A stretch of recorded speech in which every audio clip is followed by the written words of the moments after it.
bago negosyo. Baka mapahamak ka pero di ako makikinig. May plano ako sa isip ko naman. Sa eskwelahan ay nagsasagot lang ako para makapasa, pero labas ng paralan nag-iisip ako ng paraan para umasenso na. Di ako tamad ha!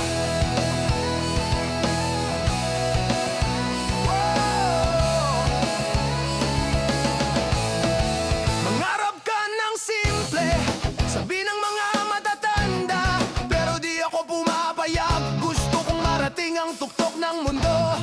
Diploma, baka mamaya na. Ngayon kailangan ko ng diskarte, kaya't binuksan ko ang maliit na negosyo. Simula pa lang ito ng laban.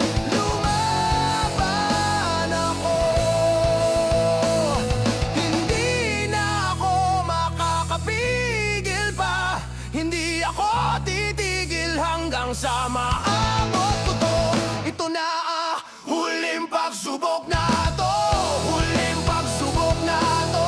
Diskarte ko ang sandata. Di ko kailanang i-diploma. Siklag at yaga ang yaman. Di ako babayak na matalo. Isa lang ang patunay, pero ako tumula sa sikap ko lang to. Halika na, sumabay kayo, ikalawang kahakaye.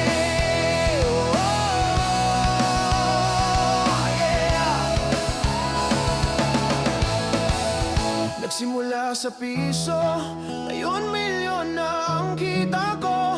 Mga kaibigan kong nagtawa noon, ngayon sila'y nagsasabi galing mo pre. Hindi ko nag-aaral ng biba o kung ano pa man, pero sa daan-daang pagkakamali natutunan ko ang tunay na negosyo.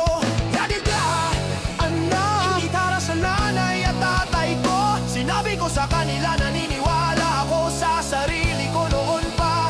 Hindi ko sinasabing masama ang pag-aaral, pero minsan ang tunay na kaalaman ay nasa labas ng silid-aralan. Totoo yan, sobra na to, wala na makakapigil sa akin.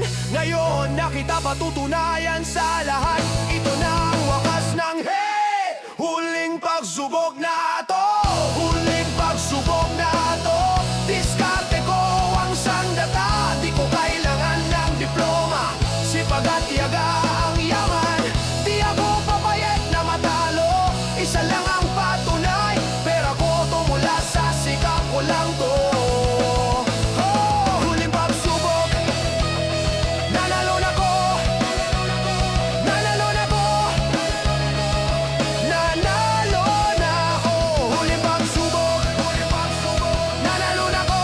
Nanalo na ko. Nanalo na ko. Nanalo na ko. Nanalo na ko. Huling pagsubok na nagbabago ang buhay ko. Gusto mo bang dagdagan pa ng mga adlibs? Parang kinakausap ang madla, o gawin itong mas komedyante pa, tulad ng mga kilalang kanta ng kamikaze.